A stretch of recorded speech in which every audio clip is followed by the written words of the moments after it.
5वीं कक्षा की मीरा और करीना हाथ पकड़कर स्कूल की रिसेस में खेल रही थी। आओ मिलो, सीलो सालो, कच्चा धागा, रेस लगा लो। आओ मिलो सीलो सालो कच्चा धागा रेस लगा लो। 10 पत्ते दौड़े, एक पत्ता कच्चा, हिरन का बच्चा। हिरन गया पानी में, पकड़ा उसकी नानी ने। नानी गई लंदन, वहाँ से लाई 2 कंगन। कंगन गए टूट, नानी गई रूठ। नानी को मनाएंगे, रसमलाई खाएंगे। रसमलाई अच्छी, उसमें पाई मच्छी। मच्छी में काटा, तेरा मेरा चाटा। आउच! बहुत जोर की मार दिया तूने करीना। आउच! तूने भी तो मारा पागल, मीरा की बच्ची। मीरा के इतने कहते ही झमाझम बारिश होने लगती है। वाओ यार, बारिश आ गई। अब हम भीगेंगे, मजा करेंगे। उस कीचड़ वाले गड्ढे में चले कूदने, मजा आएगा। पर तेरी मम्मी ने तुझे डांटा तो तेरे कपड़े खराब हो गए। पर मेरी मम्मी तो कुछ नहीं बोलेंगी। अरे चल यार, मैं अमीर हूँ, मेरी मम्मी मुझे एक और ड्रेस दिला देंगी। हम चलते हैं। दोनों सहेलियां एक दूसरे का हाथ पकड़कर कीचड़ के पानी में बारिश में कूदने लगती हैं और बारिश के मजे लेती हैं। उन्हें बारिश का मौसम बहुत पसंद था। दोनों के बीच इतनी गहरी दोस्ती थी कि उनके बीच अमीर गरीब की दीवार नहीं थी। दरअसल मीरा एक गरीब परिवार से थी। उसके बावजूद भी करीना सब जानकर उसकी दोस्त बनती है। हमेशा उसका क्लास में, पढ़ाई में, खेलकूद में उसका साथ देती है। वक्त के साथ दोनों सहेलियां बड़ी हो जाती हैं। एक दिन कॉलेज की पार्टी के लिए तैयार होकर करीना मीरा के घर आकर कहती है, मीरा ये क्या, तूने अभी तक सूट ही पहना हुआ है, तू तैयार क्यों नहीं हुई? पार्टी में जाना नहीं है क्या? जानती है ना, फेयरवेल पार्टी में सबको आना है। हाँ यार, पर मेरे पास अच्छे कपड़े नहीं है, ये तो तू जानती है ना, न सैंडल है, इसीलिए मैं नहीं जाना चाहती। पुराने कपड़ों में भी जाऊंगी तो मेरी बेइज्जती हो जाएगी, इसलिए मुझे नहीं जाना। अरे तू मेरे होते हुए ऐसा कैसे सोच सकती है? तू जानती है ना, तेरी सहेली तेरे कहते ही हर चीज ले आएगी। ये कपड़े क्या चीज हैं? चल तुझे मॉल से कुछ दिला कर लाऊं। ऐसा तैयार करूंगी कि सब देखते ही रह जाएंगे। ये कहते ही करीना उसे मॉल से अच्छे कपड़े दिलाकर पार्लर से रेडी कराती है, जहाँ उसकी काया ही पलट जाती है। देखा तू कितनी सुंदर लग रही है, कॉलेज में तेरा कोई मजाक भी नहीं उड़ा सकता। उल्टा लड़के तुझे देखकर तेरे दीवाने हो जाएंगे। वो तो है, क्योंकि ये सब मेरी बेस्टी करीना का कमाल है। अब जल्दी चल, वरना फेयरवेल पार्टी खत्म हो जाएगी, फिर कोई लट्टू भी नहीं होगा तुझ पर। दोनों फेयरवेल पार्टी में पहुंचती हैं कि निखिल और सम्राट मीरा को देखकर हैरान रह जाते हैं। ये तो अपनी कॉलेज की गरीब मीरा है ना, जरा देख तो, इसकी अमीर सहेली के कारण इसकी काया ही पलट गई। महंगी ड्रेस, महंगी सैंडल। हाँ भाई, अरे तू भूल गया क्या, इसकी अमीर सहेली ने इस पर पैसे खर्च किए हैं, तभी तो इतनी सुंदर दिख रही है। इन गरीब लोगों की फितरत ही ऐसी होती है, अमीरों के साथ दोस्ती कर बैठते हैं और उनके पैसे खाते हैं। बंद करो अपनी बकवास, बहुत बोल दिया तुम लोगों ने। ये बोलकर मीरा वहाँ से चली जाती है। ये देखकर करीना को बहुत गुस्सा आता है और वो उन दोनों को सबक सिखाती है, जिसके बाद वो दोनों माफी मांगकर पार्टी से चले जाते हैं और करीना मीरा भी पार्टी को एंजॉय करते हैं। वक्त गुजरता है, करीना अपनी पढ़ाई के लिए विदेश चली जाती है। दूसरी ओर मीरा की शादी गरीब केतन से हो जाती है, जहाँ वो बहुत खुश थी। फिर उसका बेटा डुग्गू उसकी जिंदगी में आता है, जो कि 1 साल का था। पर केतन की नौकरी का कोई ठिकाना नहीं था। उसके मालिक का काम ठप हो जाता है। फिर एक सुबह डुग्गू रो रहा था। अली अली अली, कहाँ हुआ मेरे प्याले छी डुग्गू को? अरे क्या हुआ बहू, लल्ला इतना रो क्यों रहा है? माँ जी, इसे भूख लगी है, शायद घर में कुछ खाने को भी नहीं है। क्यों ना मैं दाल चावल मिलाकर खिचड़ी बना लूं, हम सभी वही खा लेंगे और डुग्गू भी। हाँ बहू, ये ठीक रहेगा, और थोड़ा ज्यादा पानी डालना ताकि रात तक काम चल जाए। माँ मुझे माफ कर दो, मैं घर का खर्चा सही से चला नहीं पा रहा, आपकी दवाई नहीं आ पा रही, और अब तो डुग्गू भी थोड़ा बहुत खाने लग गया। कोई बात नहीं बेटा, आज तू अपने मालिक से बात करना। केतन जी, आप खाना खाकर जाइएगा। नहीं मीरा, इतनी टेंशन है कि मैं चैन से बैठकर घर पर कुछ खा भी नहीं सकता। अच्छा, डुग्गू का ख्याल रखना। इतना कहकर केतन चला जाता है। फिर वो पानी वाली खिचड़ी बना देती है। दोपहर में सास बहू वही खाते हैं। खाते वक्त अचानक से मौसम बिगड़ जाता है और तेज बारिश होने लगती है, जिसके कारण उनके घर की छत से पानी टप टप करने लगता है और पानी मनोरमा की थाली में पड़ जाता है। हे भगवान, ये कैसे दिन देखने पड़ रहे हैं कि चैन से खाना भी नसीब नहीं हो रहा। अब बरसात की बूंदें हमें परेशान करेंगी, गरीबी से तो तंग ही हो गए हैं। माँ जी इधर खाना खा लीजिए, मैं यहाँ पर पतीला रख देती हूँ, गीला नहीं होगा फर्श। शाम को केतन घर पर वापस आता है तो जगह जगह पतीले और बाल्टी रखा हुआ देखकर कहता है, ये क्या, अब हमें इस चीज से भी जूझना पड़ेगा। घर की मरम्मत के लिए भी 2-4 हजार तो चाहिए ही चाहिए। बहुत बदनसीब महसूस हो रहा है मीरा। केतन आप परेशान मत हो, बस कुछ दिन की कठिनाई है ये। घर में पैसे नहीं थे, मालिक से बहुत बोला तब जाकर उन्होंने मुझे 100 रुपए दिए हैं। अब तुम देख लो इसका क्या करना है। कल सामान ले आऊंगी, फिलहाल आप खाना खा लीजिए। इसके बाद सब बैठकर खाना खाते हैं और जमीन पर सो जाते हैं। अगले दिन केतन उठकर देखता है तो उसकी नजर खिड़की से बाहर जाती है जहां सारी सड़क पर पानी भर गया था। तभी एक गाड़ी उसके घर के सामने रुकी जिसमें से छाता पकड़ा हुआ एक ड्राइवर, हाथों में सामान लिए हुए एक महिला जिसने चश्मा लगाया हुआ था, उसके साथ करीना के घर के अंदर आती है। मीरा, मीरा कहाँ है तू? करीना तू अचानक, वो भी इतनी बारिश में कैसे आना हुआ?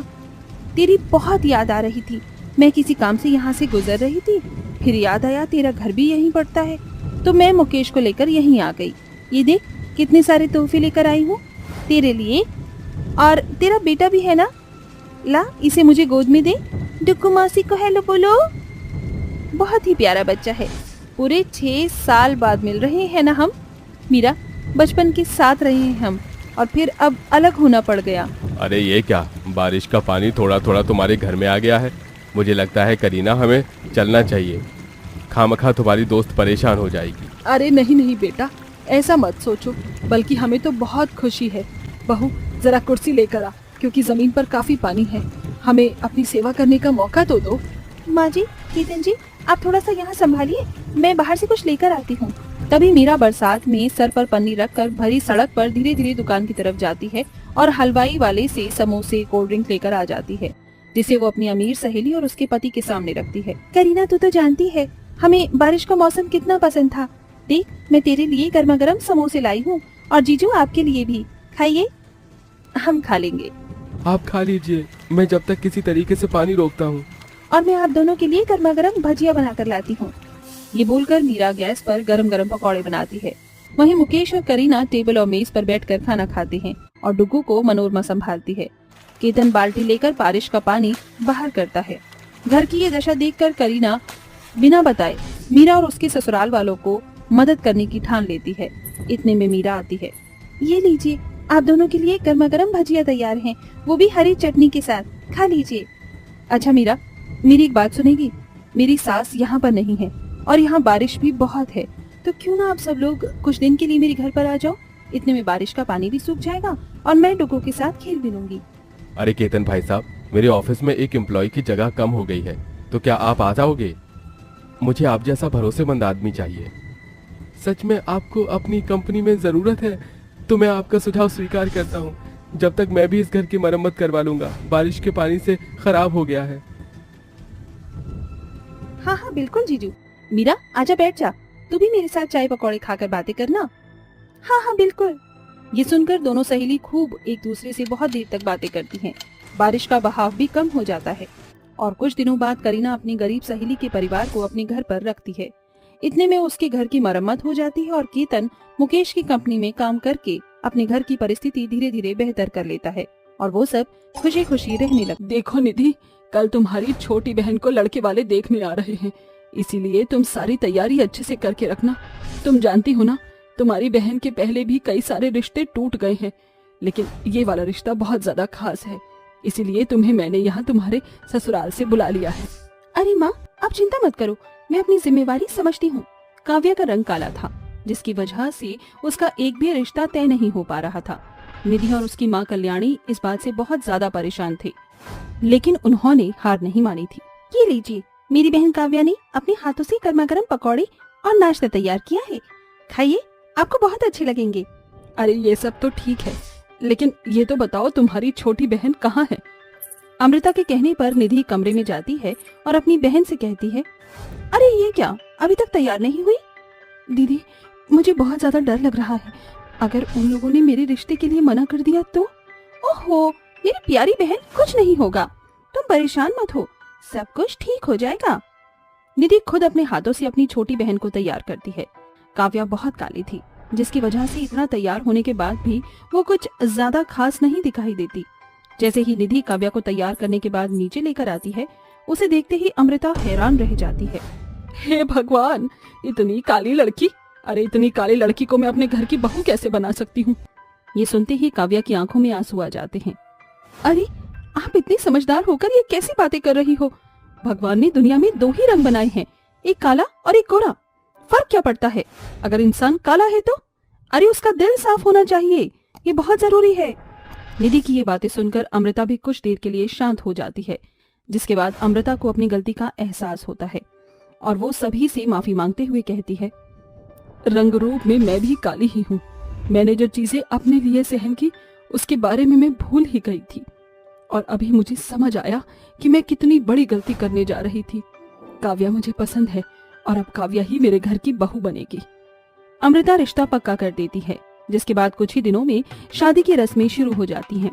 देखते ही देखते वो दिन भी आ जाता है जिस दिन काव्या की शादी रोहित से होती है। काव्या से शादी करके रोहित उसे अपने घर ले जाता है। अरे बहू, जब से तू इस घर के अंदर आई है तूने पूरे घर को बहुत अच्छे से संभाला है। भगवान तुझे इसी तरह सलामत रखे। अमृता से आशीर्वाद लेने के बाद काव्या बहुत खुश होती है और खुशी खुशी रसोई में जाकर खाना बना रही होती है। तभी उसके फोन पर उसकी बड़ी बहन की कॉल आती है। अरे वाह, यकीन ही नहीं होता, आज इतनी सुबह सुबह तुमने मुझे याद किया। बताओ, कोई बात है क्या? दूसरी तरफ निधि बहुत जोरों से रो रही होती है। निधि और रोते हुए कहती है, मेरी दुनिया उजड़ गई, मैं बर्बाद हो गई, सब कुछ चला गया। मेरा पति अब इस दुनिया में नहीं रहा। मैं विधवा हो गई हूँ, मेरी बहन, मैं विधवा हो गई हूँ। ये सुनते ही काव्या के हाथों से फोन छूट जाता है और वो रोने लगती है, जिसके बाद वो अपने परिवार के सभी सदस्यों को इसके बारे में बताती है। सबको बहुत अफसोस होता है, जिसके दौरान रोहित अमृता से कहता है, मेरी मानो तो तुम अपनी बहन के पास चले जाओ, उसे अभी तुम्हारी जरूरत है। आपने बिल्कुल सही कहा, मेरी बड़ी बहन ने हमेशा से मेरा साथ दिया है, आज उसे मेरी बहुत जरूरत है, मुझे उसके पास जाना चाहिए। काव्या अपना सामान पैक करती है और अपनी बहन के पास पहुंच जाती है। कुछ दिन उसके पास रुकने के बाद काव्या उसे अपने साथ अपनी ससुराल ले आती है। तुम्हारे साथ जो भी हुआ बहुत बुरा हुआ और काव्या बहू ने बहुत अच्छा किया जो तुम्हें यहाँ पर ले आई। यहाँ पर रहकर तुम्हारा दिल भी बहल जाएगा। मेरी जिंदगी तो बेरंग हो गई है माँ जी, अब मैं आपको क्या बताऊं। मेरी बहन मेरा बहुत साथ दे रही है। लाओ, मुझे ये सारा सामान दे दो, मैं आपका सामान कमरे में रख देता हूँ। रोहित निधि का सारा सामान अपने कमरे के बराबर वाले कमरे में रख देता है, जिसके बाद निधि उसी कमरे में रहने लगती है। कुछ ही दिनों में निधि अपनी छोटी बहन के ससुराल में आकर अच्छे से रहने लगती है और सभी के साथ घुल मिल जाती है। ऐसा लगता है जैसे उसकी जिंदगी का गम धीरे धीरे जा रहा हो। तो वहीं निधि को मन ही मन रोहित भी पसंद आने लगता है, क्योंकि रोहित उसे हमेशा बहुत अच्छे से ट्रीट करता है। अरे ये क्या, इतना सा खाना खाओगे तो फिर तंदुरुस्त कैसे होगे? ये लो, एक रोटी एक्स्ट्रा खाओ। क्या बात है, आपने मुझे तो कभी एक्स्ट्रा रोटी नहीं दी। क्योंकि तुम पहले ही पेट भर कर खाना खा लेती हो, इसलिए तुम्हें जरूरत ही नहीं पड़ती कहने की। सभी लोग हंसी मजाक करके खाना खा रहे होते हैं, लेकिन ये हंसी मजाक कब दुखों के पहाड़ की तरह टूटने वाला था, किसी को इसका अंदाजा भी नहीं था। अब न केवल निधि को रोहित पसंद था, बल्कि रोहित भी निधि की खूबसूरती और सुंदरता की तरफ खींचा जा रहा था। अब दोनों एक दूसरे के साथ टाइम भी स्पेंड करने लगते हैं। अच्छा, मैं छत पर जा रहा हूँ, अगर तुम्हें आना हो तो आ जाना। नहीं जी, मुझे तो अभी बहुत सारे काम करने हैं, पहले मैं सारे काम कर लूं, उसके बाद सोचूंगी। काव्या ऐसा कहकर घर के कामों में लग जाती है। तो वहीं रोहित छत पर पहुंच जाता है। छत पर पहले से ही निधि मौजूद थी। आ गए आप, आपका ही इंतजार था मुझे। निधि रोहित को ऐसा कहकर गले से लगा लेती है। रोहित भी निधि से छत पर प्यार भरी बातें करने लगता है। काश मेरी शादी तुम्हारी छोटी बहन नहीं बल्कि तुमसे हुई होती, तो आज हम दोनों बहुत खुश होते। आपने बिल्कुल सही कहा, लेकिन अब कर भी क्या सकते हैं। मेरे पास एक प्लान है। माँ को और काव्या को कुछ दिनों के लिए घर से बाहर भेज देते हैं और इस बीच मैं तुम किसी बहाने घर पर रुक जाना, इसके चलते हमें थोड़ा सा वक्त मिल जाएगा। रोहित अपने प्लान के बारे में निधि को सब कुछ बता देता है, जिसके बाद रोहित अपनी माँ और अपनी पत्नी काव्या को बाहर घूमने की प्लानिंग बताता है, जिसे सुनकर सब लोग तैयार हो जाते हैं और सभी की टिकट हो जाती है। जाने वाले दिन अचानक से रोहित के लिए एक अर्जेंट मीटिंग के लिए कॉल आ जाता है। तो वहीं दूसरी तरफ निधि पैर में मोच आने का बहाना बना देती है। मुझसे बिल्कुल भी चला नहीं जा रहा। मुझे तो आज ही बहुत जरूरी मीटिंग के लिए जाना है। अगर ऐसी बात है तो हमें कहीं नहीं जाना चाहिए। अरे नहीं काव्या, तुम माँ के साथ निकलो, मैं पीछे से तुम्हारी बड़ी बहन का पैर डॉक्टर को दिखाने के बाद उसे अपने साथ ले आऊंगा। रोहित की बात मानकर काव्या अमृता के साथ चली जाती है। उनके जाने के बाद निधि और रोहित एक दूसरे को गले से लगा लेते हैं और बहुत खुश होते हैं। उस दिन वो पूरा दिन साथ में रहते हैं। रात को रोहित अपने हाथों से निधि के लिए खाना बना कर लाता है। अरे मेरी जान, देखो मैंने अपने हाथों से तुम्हारे लिए खाना बनाया, ये लो मेरे हाथों से खाओ। रोहित अपने हाथों से निधि को खाना खिला रहा होता है कि तभी अचानक से घर पर काव्या आ जाती है और वो अपने कमरे का दरवाजा खोल कर देखती है। उसके हाथों में उसके सूटकेस होते हैं। अपनी बहन और अपने पति को एक साथ उसी कमरे में देख काव्या की आंखों में आंसू आ जाते हैं। वाह बहन वाह, तुमने तो एक बार भी अपनी छोटी बहन के बारे में नहीं सोचा और मेरी सौतन बनने चली। मुझे तो बहुत दिनों से तुम्हारे ऊपर शक था, लेकिन मैंने कभी तुमसे कुछ नहीं कहा क्योंकि मैं तुम्हें रंगे हाथ पकड़ना चाहती थी। तभी वहां अमृता भी आ जाती है और कहती है, ये सब क्या बदतमीजी है रोहित, मैंने तुम्हारे बारे में ये कभी सोचा भी नहीं था। तुम इतने गिरे हुए होगे, तुम्हें तो अपना बेटा कहते हुए भी मुझे शर्म आती है। ये सब सुनकर रोहित अपनी नजरों में गिर जाता है और उसे अपनी गलती का पछतावा होता है। वो फौरन अपनी माँ और अपनी पत्नी के पैरों में गिर जाता है। मुझे माफ कर दो काव्या, मैं भटक गया था, आइंदा ऐसी गलती कभी नहीं करूंगा, मुझे माफ कर दो। रोहित को माफी मांगते हुए देख निधि भी अपनी बहन और उसकी सास से माफी मांगती है, जिसके बाद निधि अपना सामान पैक करके अगले ही दिन वहां से चली जाती है। काव्या भी रोहित को माफ कर देती है और उसके साथ जिंदगी में आगे बढ़ने का फैसला लेती है।